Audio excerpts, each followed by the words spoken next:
So if you are interested in investing in REITs and making passive income this year, this is the video you need to watch. But also you need to watch my last video, which is part 1 of this, where I'm going to talk to you about REITs, which are real estate investment trust. Think of these as company shares. So think of like Netflix, Google, they all have shares. This is similar to that, but it's with real estate. So that real estate can be residential or commercial. So let's jump right into it. I'm going to start with more benefits to REITs. So one main benefit that I enjoy is that it is less risky. When you think about the process of buying a real estate investment property outright, loan or not, there's so much that goes into it. You have to likely work with contractors. You have to have a down payment. You have to have closing costs. With this, all of that is skipped. Credit doesn't matter. Your work history doesn't matter. Do you have the money to invest? That's all they care about. That's all they care about. So for me, it's less risk and it's a lower cost to entry, meaning that everyone can invest. Whether you make $60,000 a year or $200,000 a year, there's room for you to get in and get comfortable and collect those dividends, which is basically quarterly payouts that, these REITs are required to pay you. Another benefit is that it's easier to buy and sell these company shares versus buying and selling an actual property. Like when it's time for me to sell my place, I don't even want to think about it because I don't plan on doing it. But like the process of doing all of that, moving, working with an agent, paying an agent 6%, like it's a lot. It's a lot. Paying capital gains potentially, like there's just so much that goes into it. But with this, it's different. It's like selling shoes, basically. Like it's super easy to buy as well as sell. So if you realize, okay, this isn't performing or this isn't for me, you can sell it and profit out and move on to the next opportunity.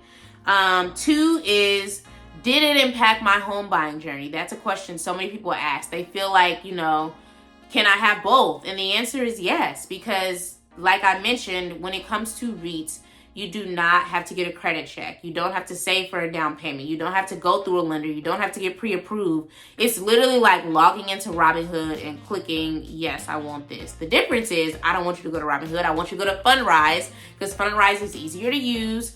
You can invest less. Again, you can start with $10, but if you use my referral code, you can start with $50, actually $60, because it's $10 to start and then $50, which I would award you for using my referral code for new accounts only. So again, that is linked in the description. I want you to start with more. But again, $10 is not enough.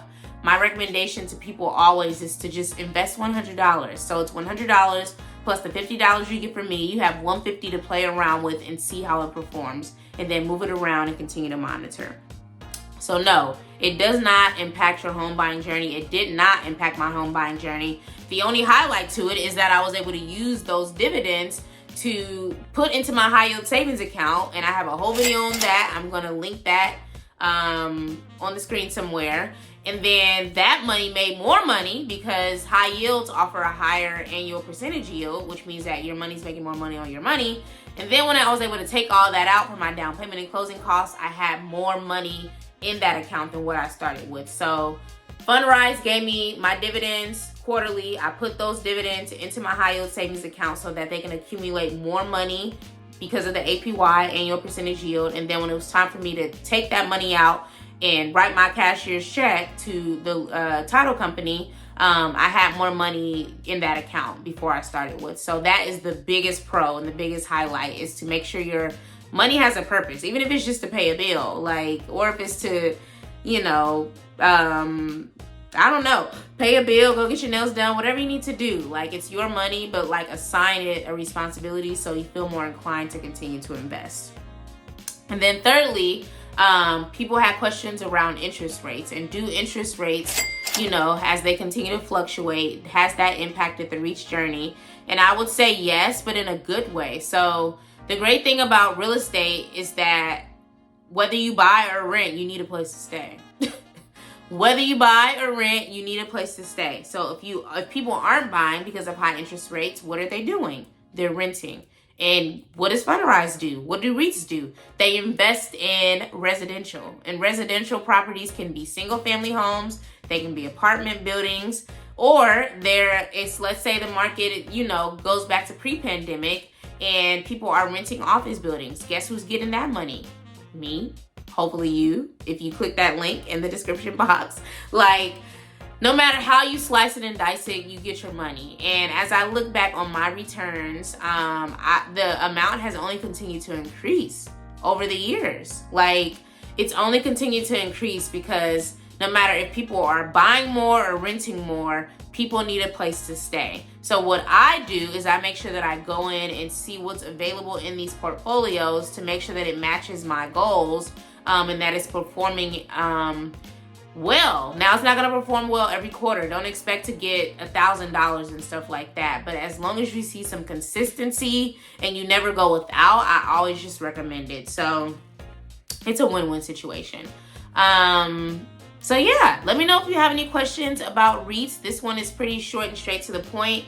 I highly recommend it because for me, my goal is to identify as many income streams as I can without having to trade my time to get those income streams. So REITs, real estate investment trusts, have been a game changer. I've been investing for a very long time in REITs, which is why I can talk about this so confidently. High yield savings accounts, I have a whole video on that. Again, I'll try to link that somewhere on the screen, but it's also linked in the description box. Game changer, basically it's a bank account, but better. And it's not a scam, no random investments. It operates just like your traditional savings account. And then, you know, hiring a financial planner. I mean, if we're gonna be retiring, we need to have retirement funds. So in addition to me owning real estate, I have a financial planner who is managing my retirement, you know, portfolio, and he's adjusting it, you know, according to my age and my goals and things like that. And that's a wealth hack. I mean, if you don't have a financial advisor or financial planner, baby, what are you doing? What are you doing? Because unless you are certified in this, like, I always recommend getting advice from someone who knows this well, which is a good point. I feel like I should probably put a video up around how to find the right financial planner for you. Let me know if I should do that. Comment below and let me know if you want a video like that, because I think a lot of people tout themselves as financial planners. I don't tout myself as a financial planner. I am a certified financial educator. I cannot manage your portfolios for you. All I can do is give you advice, and I can also give you like solid tips that are like industry standard as far as budgeting, improving your credit, stuff like that. So let me know if you want that. And thank you so much for watching. Comment below with any questions you have. Please like, subscribe, share with a friend, and I will see you guys in the next video.